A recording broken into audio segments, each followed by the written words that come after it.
வரும் ஒரு சில நாட்களிலே ஐநா மனித உரிமை ஆணையாளர் உடைய இலங்கை விஜயத்தை முன்னிட்டு செம்மணி பூதகுழி விவகாரம் தொடர்பாகவும் அத்தோடு தமிழருக்கு மறுக்கப்படும் நீதி சம்பந்தமாகவும் அவருடைய கவனத்தை ஈர்க்கும் வகையாக யாழ்ப்பாணத்திலே செம்மணியிலே ஒரு மாபெரும் அணையா விளக்கு போராட்டம் ஒன்றை ஏற்பாடு செய்யப்பட்டிருக்கின்றதாக அறியக்கூடியதாக இருக்கின்றது. அந்த போராட்டத்துக்கு வலு சேர்க்கும் வகையாக கிழக்கு மாகாணத்திலேயும் அவ்வாறான ஒரு போராட்டம் அடையாளமாக நாங்கள் நாளைய தினம் மாலை 6 மணிக்கு மட்டக்களப்பு ஓந்தாச்சி மடம் கோட்டைக்கல்லாறு பிரதேசத்திலே அந்த பாலத்து அருகாமையிலே நாளைய தினம் 6 மணிக்கு ஒரு போராட்டம் ஒன்றை நாங்களும் ஏற்பாடு செய்திருக்கின்றோம்.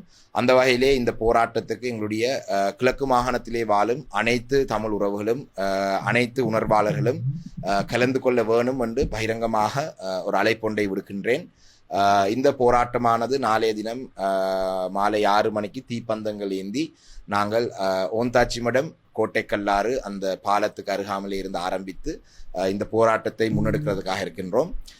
குறிப்பாக யாழ் மாவட்டத்திலே இந்த போராட்டம் 23, 24, 25ஆம் தேதி இந்த 3 நாட்களிலேயும் நடைபெற இருக்கின்றது. நாங்கள் அந்த யாழ் மாவட்டத்திலே அந்த போராட்டத்தை ஆரம்பிக்கிற நேரத்திலே அந்த போராட்டத்துக்கு ஆதரவாக வலு சேர்க்கும் வகையாக கிழக்கு மாகாணத்திலேயும் இருந்து இந்த விடயத்துக்கான பூரணமான ஆதரவும் இந்த விடயத்தை ஆராய வேண்டும் என்று பூரணமாக நாங்களும் விரும்புகிறோம் என்ற செய்தியை சொல்றதுக்காக இந்த மாபெரும் போராட்டத்தை நாங்கள் ஏற்பாடு செய்கின்றோம்.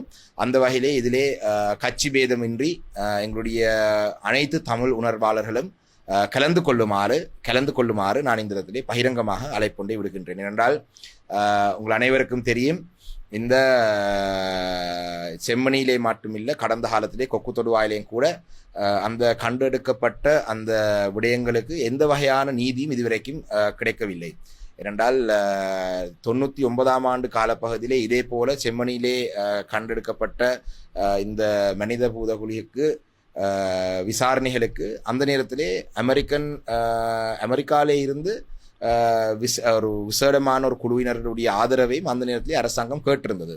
இப்பொழுது எந்த விதமான சர்வதேச மேல்பார்வையும் இல்லாமல் எந்த விதமான அனுபவம் உள்ள இந்த விடயம் சம்பந்தமாக ஆழமான அனுபவம் உள்ள எந்த தரப்பினரும் இலங்கை அரசாங்கத்தில் இல்லாத நிலையிலேயும் கூட இந்த விசாரணைக்காக சர்வதேச உதவியை நாடுவது இலங்கை அரசாங்கம் தயங்கி நிற்கிறதுக்கான காரணம் என்னன்றதையும் நாங்கள் இந்த இடத்திலே கேட்க விரும்புகிறோம். ஏனென்றால் அண்மையிலே மிராக் ரஹீம் அவருடைய ஒரு அறிக்கையிலே சொல்லப்பட்டிருக்கின்றது, இலங்கையிலே அதாவது ஃபொரென்சிக் டிபார்ட்மெண்ட் இந்த விடயங்களை பற்றி ஆராயக்கூடிய போலீஸ் பிரிவாக இருக்கட்டும், இலங்கையிலே பாதுகாப்பு பிரிவிலே தற்பொழுது நடந்திருக்கும் ஒரு விடயம் தொடர்பாக ஃபொரென்சிக் ரீதியாக ஆராய்வதற்கான அந்த விஞ்ஞான ரீதியான அந்த தேவையான டெக்னிக்கல் விஷயங்கள் இருக்கின்றது. ஆனால் ஒரு 25-26 வருடங்களுக்கு முன்பாக நடந்த ஒரு சம்பவத்தை ஆராய்வதற்கு வேண்டுமான அந்த விசேடமான தேவையான வளங்கள் இல்லாட்டி அந்த டெக்னிக்கல் நாலேஜ் இலங்கை அரசுக்கு இல்லை என்றது அந்த அறிக்கையிலே சொல்லப்பட்டிருக்கின்றது. அப்போ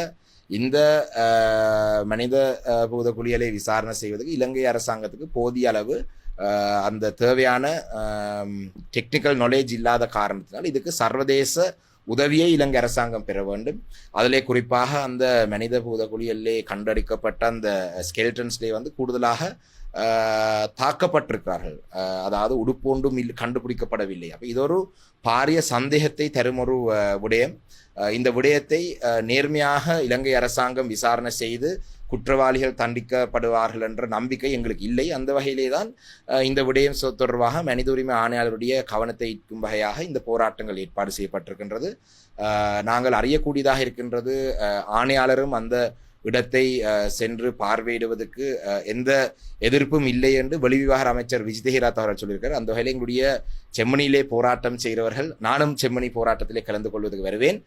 செம்மணியிலே போராட்டத்தில் ஈடுபடுறவர்கள் அந்த ஆணையாளருடைய வருகையை தடை செய்யும் வகையாக எந்த நடவடிக்கையை முன்னெடுக்காமல் அவருக்கு அந்த இடத்துக்கு அந்த மனித பூதகுழிகளை கண்டுபிடிக்கப்பட்ட இடத்தை பார்வையிடக்கூடிய வகையாக எங்களுடைய ஒத்துழைப்பையும் வழங்க வேண்டும் என்றதையும் இந்த அப்படி அவர் விரும்பினால் வருகை தருவதற்கான ஏற்பாடு இருந்தால் அதுக்காக அந்த போராட்ட களத்தில் இருக்கிறவர்களும் அதுக்கான வழிகளையும் நாங்கள் கொடுக்க வேண்டும் என்றதையும் இந்த இடத்திலே ஒரு அன்பான வேண்டுகோளாக முன்வைக்கிறோம். நன்றி. வடபுலத்தில் குறிப்பாக செம்மணி பிரதேசத்தில் தற்போது மனித புதைகுழி அகழ்வு நடைபெற்ற போது கிட்டத்தட்ட 19 எலும்புக்கூடுகள் கண்டெடுக்கப்பட்டிருக்கின்றன.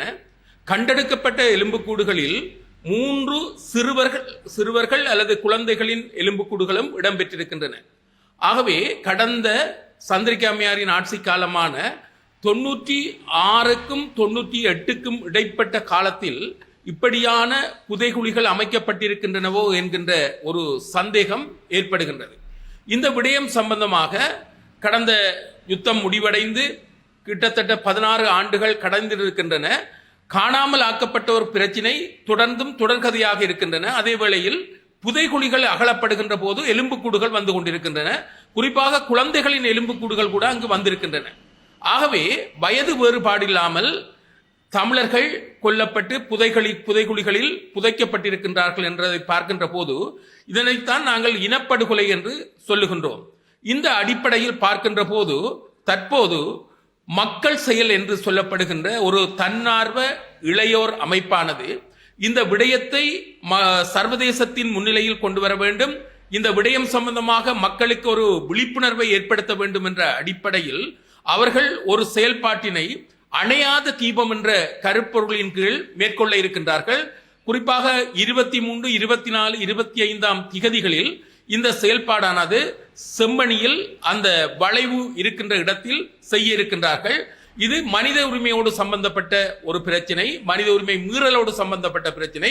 இப்படியான பிரச்சனைகளுக்கு சர்வதேச ரீதியாக ஒரு தீர்வை காண வேண்டும், சர்வதேச நீதி கிடைக்க வேண்டும். சர்வதேச ரீதியாக அடுத்த கட்டமாக மேற்பார்வையில் இந்த புதைகுழிகள் அகலப்படுகின்ற போதுதான் உண்மைகளை வெளிக்கொணர முடியும் என்ற அடிப்படையில் இந்த மக்கள் செயல் என்று சொல்லப்படுகின்ற இளையோர் தன்னார்வ அமைப்பானது இந்த செயல்பாட்டினை 23, 24, 25களில் மேற்கொள்ள இருக்கின்றார்கள். எனவே இந்த இடத்தில் நாங்கள், அதாவது குறிப்பாக காணாமல் ஆக்கப்பட்ட உறவுகளை உள்ளடக்கிய அந்த தமிழ் சமூகம், இன்னும் சொல்லப்போனால் தமிழ் பேசுகின்ற சமூகமாகவும் இருக்கலாம், பாதிக்கப்பட்டவர்கள் நிச்சயமாக இந்த அவர்களுடைய இந்த போராட்டம், மனித உரிமை போராட்டம், ஜனநாயக ரீதியான 3 தினங்களில் நடைபெறுகின்ற போராட்டத்திற்கு எமது தமிழரசு கட்சி சார்ந்தவர்களும் ஆதரவாளர்கள் மற்றும் தமிழ் பற்றாளர்கள், தமிழ் தேசிய பற்றாளர்கள், அத்தோடு மனித உரிமை செயற்பாட்டாளர்கள் இதற்குரிய முழுமையான ஆதரவை வழங்க வேண்டும் என்பதை நாங்கள் கேட்டுக்கொள்கின்றோம். இந்த அணையாத தீபம் என்கின்ற இந்த போராட்டமானது எங்களுடைய விடுதலை தாகம் கூட அணையாமல் எங்களுக்கு இருந்து கொண்டிருக்கின்றது.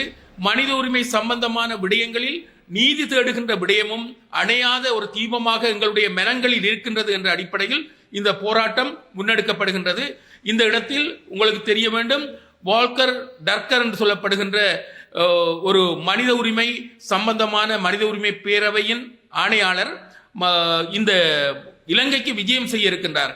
பல தடுப்புகளும் மத்தியில் அவர் வெளியில் வருகின்றார், அதாவது இங்கு வர இருக்கின்றார். அந்த வேளையில் இப்படியான மனித உரிமை மீறல்களுக்கான நீதி கிடைக்காத விடயங்கள் சம்பந்தமான இந்த போராட்டங்களை முன்னெடுக்கின்ற ஒரு செயல்பாடு இருக்கின்ற போது வடக்கு கிழக்கு என்று இல்லை, பாதிக்கப்பட்ட மக்கள், காணாமல் ஆக்கப்பட்ட உறவுகள், அதனோடு பாதிக்கப்பட்ட மக்கள் அனைவரும் இந்த போராட்டத்தில் உங்களுடைய பங்களிப்பை செய்ய வேண்டும். மனிதாபிமானம் மிக்கவர்கள், மனித உரிமை செயல்பாட்டாளர்கள், இதில் மொழி வேறுபாடு இல்லாமல் இந்த மனித உரிமையை பேணுகின்றவர்கள் கூட இதில் கலந்து கொள்ள வேண்டும். ஆகவே செம்மணியில் நடைபெறுகின்ற இந்த 3 தின போராட்டத்தில், கவன ஈர்ப்பு போராட்டம் அல்லது சர்வதேசத்தின் மத்தியில் இந்த அநியாயங்களை கொண்டு செல்லுகின்ற அந்த செயல்பாடுகளுக்கு குரல் கொடுக்க வேண்டும், ஆதரவு கொடுக்க வேண்டும், அதற்கு அமைய செயல்பட வேண்டும் என்று சகல மக்களையும் நாங்கள் இந்த இடத்தில் கேட்டுக்கொள்கின்றோம். தமிழ் மக்கள் அல்லது எமது கட்சியினர் அல்லது தமிழ் பற்றாளர்கள், தமிழ் தேசியம் சார்ந்தவர்கள் மாத்திரமல்ல, மனித உரிமை செயல்பாட்டாளர்கள் அனைவரும் இந்த போராட்டத்திற்கு பூரணமான உதவியை வழங்க வேண்டும். இளையோர் அமைப்பு நமக்காக செய்கின்ற இந்த போராட்டத்திற்கு நாங்கள் அணையாத தீபத்தில் நாங்களும் அணையாமல் ஒதுங்காமல் சகலரும் இந்த போராட்டத்தில் பங்கு கொள்ள வேண்டும் என்று மிக மிகவும் அன்பாக கேட்டுக்கொள்கின்றோம். 23, 24, 25 தினங்களில் இந்த போராட்டம் நடைபெறுகின்றன என்பதையும் உங்கள் நினைவில் கொள்ளுமாறு கேட்டுக்கொள்கின்றோம்.